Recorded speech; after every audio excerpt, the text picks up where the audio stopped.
ঘনিষ্ঠ সম্পর্ক কাল হয়ে দাঁড়ালো, কারো পৌষ মাস তো কারো সর্বনাশ।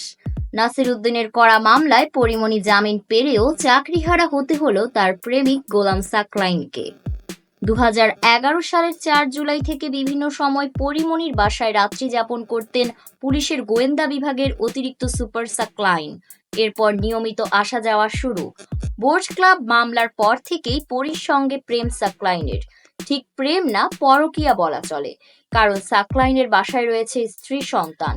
স্ত্রীর অবর্তমানে পরিমণিকে নিয়ে রাজারবাগের বাসায় সময় কাটাতেন পুলিশ কমিশনার। এরপরই তাদের দুজনের একটা সিসিটিভি ফুটেজ ফাঁস হয়।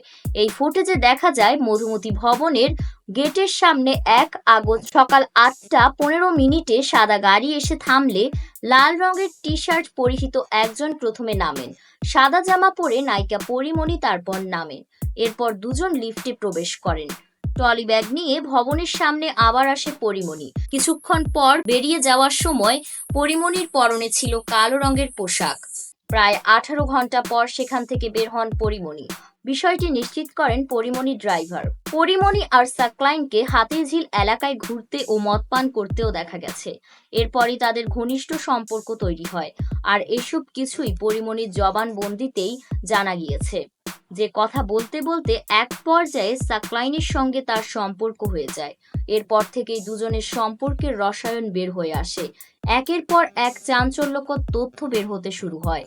পরীর জন্মদিনেও সাকলাইনকে দেখা গিয়েছে ও তাকে নিয়ে নায়িকার নাচের ভিডিও সোশ্যাল মিডিয়ায় ব্যাপক ভাইরাল হয়েছে। এরপরই সাকলাইনের চাকরি হারানোর খবর প্রকাশ পায় স্বরাষ্ট্র মন্ত্রণালয়ের পক্ষ থেকে। তাকে একটা চিঠি পাঠানো হয়েছে।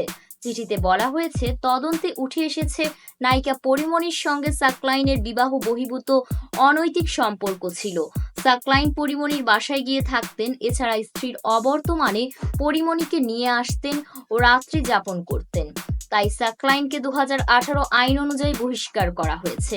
এই খবর প্রকাশের পর পরিমণি তার ফেসবুকে একটি স্ট্যাটাস দেন, bye bye Russell's viper, welcome Porimoni. অনেকেই ভাবছিলেন সাকলাইনকেই বুঝি পরি রাসেলস ভাইপার বলে ইঙ্গিত দিয়েছে, কিন্তু তা নয়। বিষয়টি নিয়ে মুখ খুলেছে পরি, যেখানে প্রকাশ পায় গোলাম সাকলাইনের প্রতি পরির অন্যরকম টান। পরি বলে, কেবল সম্পর্কের কারণে চাকরি যাবে তা হতে পারে না। বলতে গেলে তো অনেক কথাই আসবে। আমার জীবনের 27 দিন বা জেল জীবন, বাসা থেকে গ্রেফতার হওয়া থেকে শুরু করে বাসায় আসা পর্যন্ত কোনো কিছু নিয়ে আজ পর্যন্ত কারো সামনে বলিনি।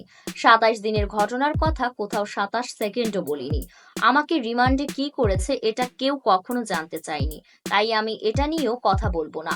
আমি জানি না যখন বলবো তখন কি যে হবে। প্রেম ভালোবাসা যাই হোক না কেন, এটা শুধু একটা অদ্ভুত কারণ হিসেবে দাঁড় করানো হয়েছে। আবারও বলছি, আমার মনে হয় সে অন্য কোথাও ব্যক্তিগত আক্রোশের শিকার।